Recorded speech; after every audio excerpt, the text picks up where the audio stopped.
But Rajiv Dogra, to bring you in on this, how do you read the current situation and the current dynamics? Because number one, India would really not want her to stay, but she's been the closest ally where India comes into question. How do you think we're going to approach the situation?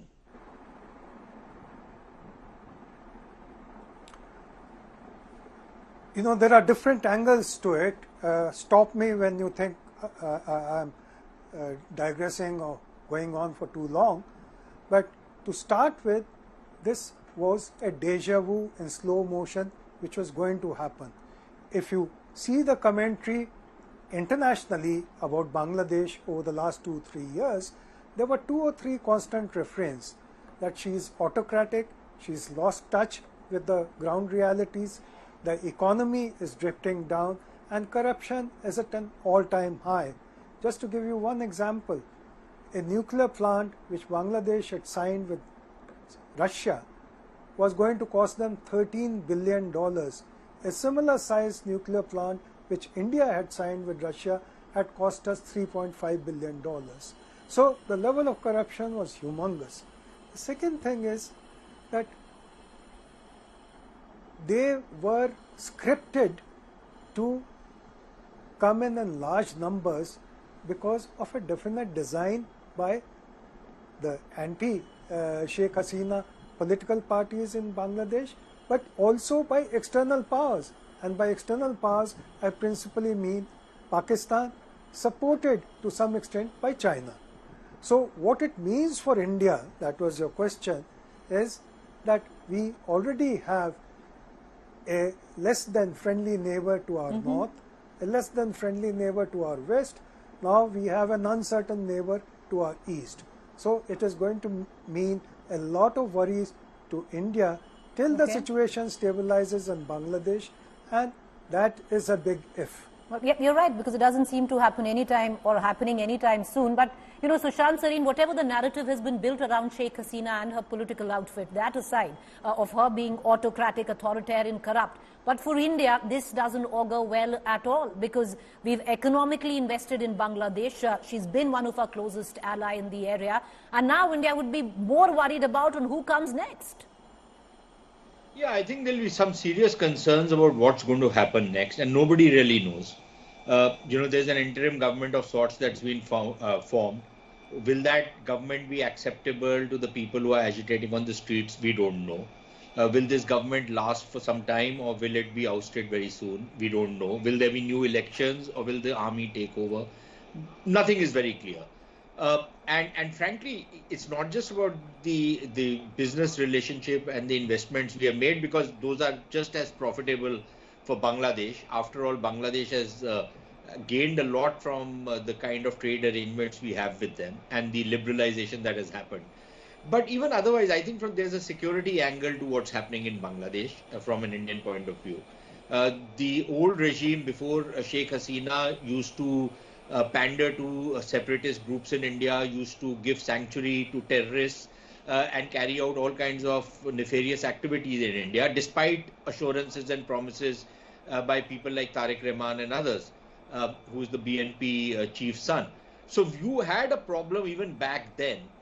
But I think Ambassador Dogra is quite right. You know, we have now a third front of sorts which might be opening up in Bangladesh, and that's a very serious security challenge to us. And then, Preeti, let's not ignore the possibility, very real, because we are already getting reports of massive pogroms sorts taking place against the Hindu community out there. And there's some very disturbing videos doing the rounds. And frankly, if there is a massive exodus of the Hindu community into India, then it creates even more problems. It creates a communal tension within India. It creates a problem of how are you going to accommodate the refugees.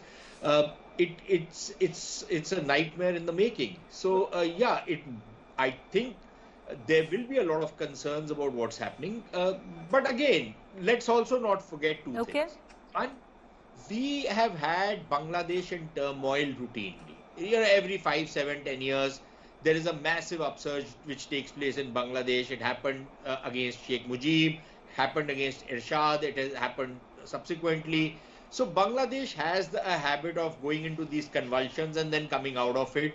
Again, things quite remain the same. Fair point. But since 2001, at least, we've had somebody in the saddle. 2009, we've had somebody in the saddle there who at least we trusted and built a relationship with, which was in the form of Sheikh Hasina. And, Ashok Sajjanhar, I want to bring you on this, because who next? The army says they're, martial law right now till an interim government is in place, till we don't know whether their elections are going to take place. But the other powerful party is the Bangladesh Nationalist Party. And India has always had a troubled relationship with the BNP. They've been known to be close to China. And if the BNP comes in, India wouldn't really want that. No, absolutely. Preeti, you're very right. BNP has been close to China, but even more so it has been close to Pakistan. I remember when I used to be there, in the 90s, and Begum Khalida Zia was at the helm of affairs. And our access to the echelons of power used to be very, very limited. And that is because, the Pakistani elements, the ISI, etc., they were there in full strength. And it was there that, safe havens were being provided to people who were acting against India in the northeast. It's only after Sheikh Hasina came that, there was a clamp down on such elements. So, what the previous two panelists have said, I quite agree with that this is going to be a difficult time. This is going to be an uncertain time. But I think we'll really have to, take it forward one step at a time. I think right now the problem would be basically to ensure, number one, whoever are the Indian students, businessmen, citizens, who are there, that they are able to come out. They are, there is security and safety for them. Second is, as far as the Hindu elements there are concerned, is there going to be a backlash against them, as we have been hearing, and to make sure that this is, this is controlled and this is contained to the maximum extent possible. All right, I'm going to go into a break, but I'm going to quickly pull in our two other guests who've joined us. I have General Sanjay Kulkarni as well, and Veena Sikri, a former Indian diplomat who served at the Indian High Commission in Bangladesh. Veena Sikri, how worried are you, especially vis-a-vis India, on what's going on in Bangladesh? Look, first we have to understand clearly what is going on in Bangladesh. I think we worry or don't worry as we see the situation evolve. And I must say that we have to also recognize very clearly that although this started as a students' protest movement, as a quota reform movement, what has been happening over the last few days is nothing to do with the students' protests. These protesters are some other people. And today to see, in the Gana Bhavan and others, somebody's lying on the sofa, somebody's lying on the bed, to see the statue of the father of the nation being vandalized, to see the home, Dhanmandi 32, the home where Sheikh Mujibur Rahman was assassinated, to see that being set on fire. Who are these people? This seems to be definitely the hand of the Jamaat-e-Islami, because they are trying to wipe out the memory of anything to do with the Awami League and the memory of that. So this is some factor that we have to take on board as to what is happening. And that is why it is very important that stability returns to Bangladesh. These protesters, I don't call them the student movement at all. The quota reform movement ended when the Supreme Court gave its judgment and said that yes, the quotas will only be for 5% for the children of the freedom fighters, and the others will be just 2%. So after that, because there had been this clash between the Awami League student wing, Chhatra League, between the Shibir, the Jamaat-e-Islami student wing, and the BNP student wing, you saw this huge clash on the road. That's what destroyed all the infrastructure. We saw the destruction of highways, of the Bangladesh television, of the national data center, of flyovers, all kinds. So, this is something else. The students would never do it. They are very patriotic. I don't see the students as, defacing the statue of Sheikh Mujib. Now, the interim government, the army has come in to bring in stability. We saw the same situation in 2007, 2008, when there was the army-backed caretaker government for 2 years.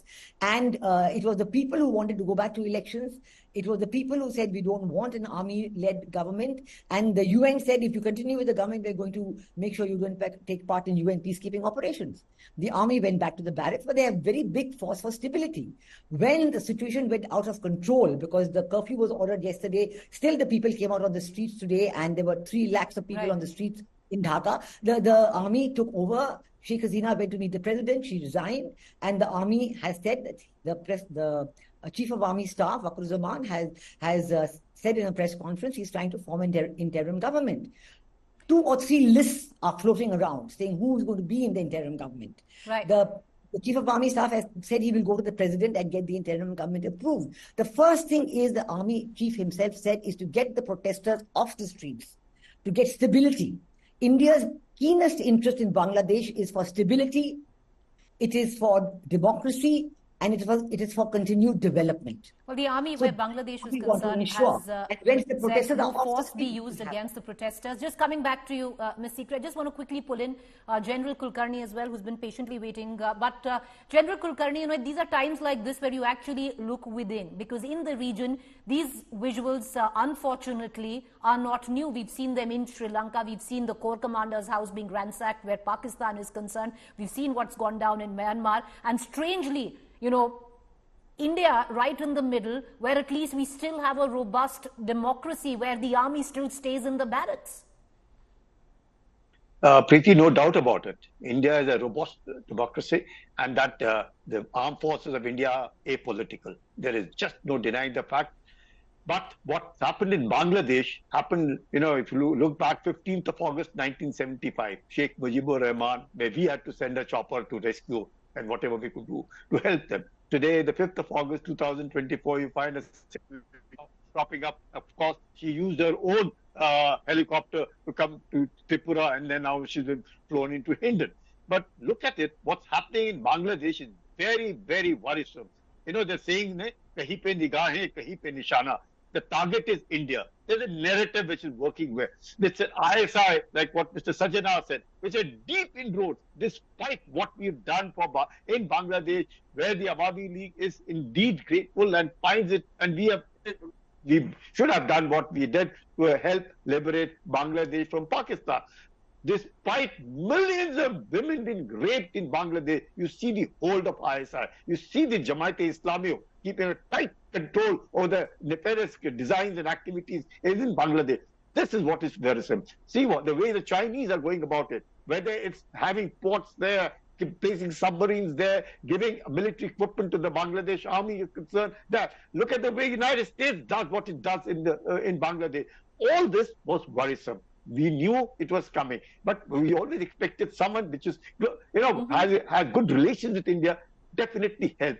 Otherwise, we have a Siliguri corridor, we have the kind of northeast turmoil, we see all of it, and now we have in midst of it Bangladesh. Already what's happening in Myanmar, we know. The influx from Myanmar into Manipur, we know. All of it now going to happen in Bangladesh, we know. We know what's happened in Rohingyas, how they were pushed, and how ISI was involved in pushing them.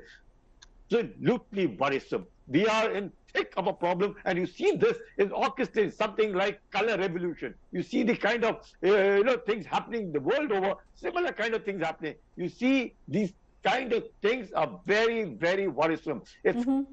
We have to be very, very careful, very watchful. We have to seal our borders, ensure that the refugees don't start making influx into India. Of course, there are the Hindus in Bangladesh are into trouble. Their houses are being burned. Right. You find Awami League houses, offices being burned. All this is something which we have. Well, you are right, because one really does tend to wonder what really is going on, because is this just students' anger, and will students actually pull down the statue of a man? Disregard right now in terms of the corruption charges, the authoritarian charges on his daughter, but somebody who was technically the father of the country, and bring his statue down. And it's interesting because 49 years ago, the same man was killed, and that's the time when Sheikh Hasina flew in or left the country in a coup where Bangladesh was concerned that wiped out mostly entirely her entire family.